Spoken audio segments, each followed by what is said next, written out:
தமிழே என் தாய்மொழி, தங்கமொழி இனிமை. சங்க தமிழ் செலுத்திடும் செல்வம் இது உண்மை. பார்க்கடல் போன்ற பெருமை கொண்ட மொழியே, பாரெங்கும் புகழ் பெற்ற பாரம்பரிய மொழியே.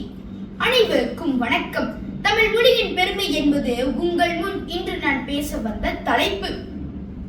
அன்பர்களே, இயற்கையின் அரிய படைப்பான மானுடத்திற்கு இறைவன் அருளிய அற்புத பரிசு தமிழ். அதன் பொருட்டுத்தான் ஒட்டுமொத்த உலக உருண்டியும் ஓரணில் நின்று ஒப்புக்கொள்கிறது. தமிழ் முதல் மொழி என்று, மூத்த மொழி என்று, மூல மொழி என்று. நமக்கு கண்கள் எப்படி இரண்டோ அவ்வண்ணமே நம் அன்னை தமிழுக்கும் கண்கள் இரண்டு. ஒரு கண் இலக்கணம் என்றால் மற்றொரு கண் இலக்கியம். அவையோரே, தமிழ் இலக்கிய படைப்புகளின் தோற்றத்திற்கும் மலர்ச்சிக்கும் வளர்ச்சிக்கும் அடித்தளமிட்டது சங்க காலம் என்றால் அது மிகையாகாது. சங்க காலம் தமிழுக்கும் தமிழருக்கும் பொற்காலம் என்றே சொல்ல வேண்டும். ஆம் நண்பர்களே, நம் முன்னோர்கள் சங்க வைத்து இயல், இசை, நாடகம் என முத்தமிழை வார்த்து வடித்து வளர்த்தெடுத்தனர்.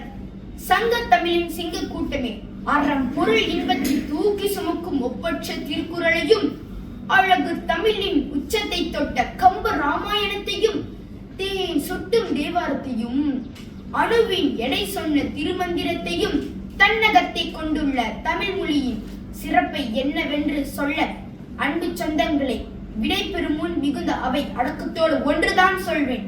தமிழ் மீது பற்று கொள்ளுங்கள், அதன் மீது தாகம் கொள்ளுங்கள். வாய்ப்புக்கு நன்றி கூறி விடை பெறுகிறேன். நன்றி, வணக்கம்.